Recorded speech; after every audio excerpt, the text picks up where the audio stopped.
दोस्तों जरा सोचिए, एक ऐसा पाकिस्तान जहां गर्मी सिर्फ गर्मी नहीं बल्कि एक मौत का पैगाम बन जाए। एक ऐसा साल जहां बरसात ना आए और जमीन फट जाए और लोग भूख से तड़प उठें। और ये सब सिर्फ एक चीज की वजह से हो, दूर कहीं पैसिफिक ओशियन में पानी का गर्म हो जाना।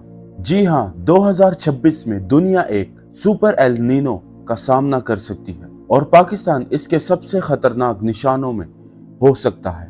आज की वीडियो में हम देखेंगे कि कैसे एक इनविजिबल क्लाइमेट पैटर्न लाखों लोगों की जिंदगी तबाह कर सकता है और कैसे तारीख खुद को दोबारा रिपीट करने वाली है। दोस्तों, ये कहानी सिर्फ क्लाइमेट की नहीं, ये कहानी है इंसानी गफलत की, पॉलिसी फेलियर्स की और उन आम लोगों की जो हर साल सबसे ज्यादा सफर करते हैं। पाकिस्तान ऑलरेडी क्लाइमेट चेंज का शिकार है, लेकिन अगर सुपर एल नीनो आता है तो ये एक डिजास्टर मल्टीप्लायर बन सकता है। लेकिन नाजरीन, सबसे पहले सवाल ये है कि एल नीनो है क्या। सिंपल अल्फाज में, जब पैसिफिक ओशियन का पानी अनयूजुअल से ज्यादा गर्म हो जाता है तो उसे कहते हैं एल नीनो। ये सिर्फ समुंदर का टेम्परेचर चेंज नहीं बल्कि ये पूरी दुनिया के वेदर सिस्टम को तब्दील करता है। कहीं फ्लड्स आते हैं, कहीं ड्रॉट्स और कहीं हीट वेव्स देखी जा सकती हैं। और जब ये एक एक्सट्रीम लेवल पर पहुंच जाए तो उसे कहते हैं सुपर एल नीनो। आखिरी दफा जब ऐसा स्ट्रॉन्ग एल नीनो आया था 2015 से लेकर 2016 में दुनिया ने रिकॉर्ड ब्रेकिंग टेम्परेचर्स देखे थे। अब जरा सोचिए, अगर ये 2026 में और ज्यादा स्ट्रॉन्ग हो गया तो। नाज़रीन, पाकिस्तान की जियोग्राफी ऑलरेडी बहुत ही ज्यादा फर्जाइल है। नॉर्थ में ग्लेशियर्स, साउथ में डेजर्ट्स और बीच में एग्रीकल्चर डिपेंडेंट आवाम। और सबसे इम्पोर्टेंट, पाकिस्तान का मानसून सिस्टम। मानसून पाकिस्तान की इकोनॉमी की बैकबोन है, किसान की उम्मीद है और लाखों लोगों की रोजी रोटी का जरिया है। लेकिन एल नीनो मानसून को वीक कर देता है।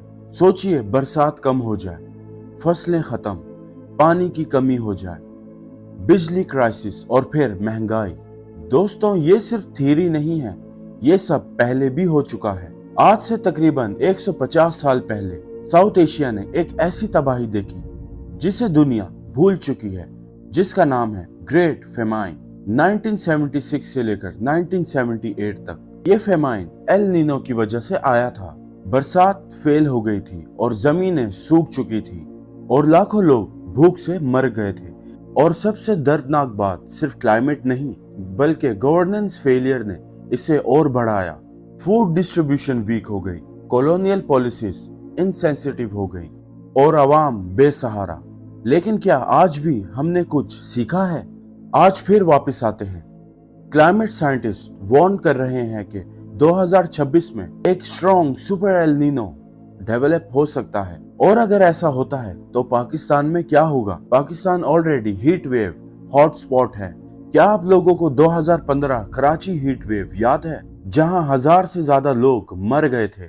अब जरा सोचिए, टेम्परेचर अगर 50 सेल्सियस के करीब पहुंच जाए, हॉस्पिटल्स ओवरलोड हो जाए, बिजली की कमी, पानी की कमी, तो फिर ये सिर्फ गर्मी नहीं, ये एक सर्वाइवल का मसला बन जाता है।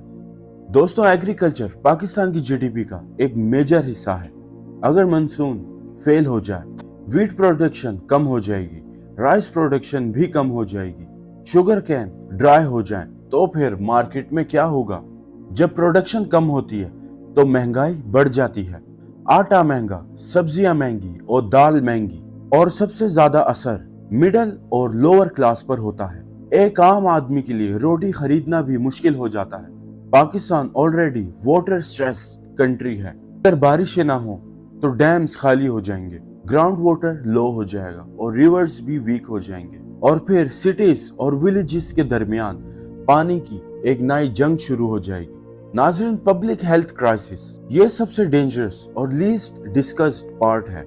Malnutrition, heat strokes, disease outbreaks. Doctors warn करते हैं कि एक्सट्रीम हीट से डेथ्स साइलेंसली इंक्रीज होती हैं। कोई हेडलाइंस नहीं बन रही होती, लेकिन लोग जरूर मर रहे होते हैं।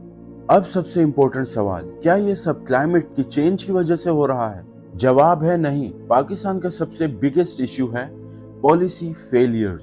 नाजरीन, वाटर मैनेजमेंट जैसे डैम्स की कमी, वाटर स्टोरेज बहुत वीक है, इरिगेशन सिस्टम आउटडेटेड है, रेन आई भी तो हम स्टोर नहीं कर पाते। दोस्तों, सिटीज हीट ट्रैप बन चुकी हैं, कंक्रीट जंगल बन चुके हैं, दरख्त पहले ही कम है, हीट ज्यादा है। कराची, लाहौर और मुल्तान सब हीट आइलैंड्स बन चुके हैं। दोस्तों, अब बात करते हैं एग्रीकल्चर सिस्टम की। अभी तक पाकिस्तान में ओल्ड फार्मिंग मेथड्स यूज होते हैं। इधर क्लाइमेट रेजिस्टेंस सीड्स की कमी है और फार्मर्स को तो बिल्कुल भी सपोर्ट नहीं मिलता। इसका रिजल्ट क्या है? हर क्लाइमेट शॉक में सिस्टम कोलैप्स हो जाता है। लेकिन नाजरीन, इधर गवर्नेंस गैप है। पॉलिसीज जरूर बनती हैं लेकिन इम्प्लीमेंट नहीं होती, और जब डिजास्टर आता है तो सिर्फ इमरजेंसी रिस्पॉन्स, लेकिन कोई प्रिवेंशन नहीं। इस कहानी का सबसे दर्दनाक हिस्सा आम पाकिस्तानी, एक किसान जो अपनी फसल के लिए आसमान की तरफ देखता है, एक मजदूर जो गर्मी में काम करता है। उनके लिए एल नीनो कोई साइंटिफिक टर्म नहीं, ये उनकी जिंदगी और मौत का फैसला होता है। नाजरीन, अब सवाल उठता है, क्या हम इस डिजास्टर को रोक सकते हैं? सच ये है कि एल नीनो को हम कंट्रोल नहीं कर सकते, लेकिन उसके इफेक्ट्स को जरूर कम कर सकते हैं। हमें वाटर स्टोरेज प्रोजेक्ट्स पर काम करना होगा, न्यू डैम्स बनाने होंगे, रेन वाटर हार्वेस्टिंग करनी होगी, एफिशिएंट इरिगेशन होनी चाहिए, न्यू सीड्स, स्मार्ट फार्मिंग और फार्मर्स को सपोर्ट जरूर होनी चाहिए, ट्रीज की प्लांटेशन होनी चाहिए और हीट रेजिस्टेंस इंफ्रास्ट्रक्चर बनाना होगा। अर्ली वार्निंग सिस्टम्स होने चाहिए जैसे हीट अलर्ट्स। लेकिन सबसे इंपॉर्टेंट बात है पॉलिसीज को ग्राउंड लेवल पर लाना। ये सिर्फ एक प्रिडिक्शन नहीं, ये वार्निंग है। अगर पाकिस्तान ने अब भी कोई एक्शन नहीं लिया तो 2026 सिर्फ एक साल नहीं होगा, ये एक टर्निंग पॉइंट होगा जहां क्लाइमेट चेंज और गवर्नेंस फेलियर मिलकर एक नेशनल क्राइसिस क्रिएट करेंगे। सोचिए, क्या हम फिर से 1870s जैसे फेमाइन देखने के लिए तैयार हैं? क्या हम फिर से लाखों लोगों को स्ट्रगल करते हुए देखेंगे, या फिर इस दफा हम हिस्ट्री को रिपीट होने से रोक देंगे? फैसला हम सबके हाथ में है। अगर आप चाहते हैं कि ऐसी इंपॉर्टेंट वीडियोस आप तक पहुंचती रहें तो चैनल को सब्सक्राइब करें और याद रखें, क्लाइमेट चेंज कोई फ्यूचर का मसला नहीं, ये आज का सच है। अल्लाह हाफिज।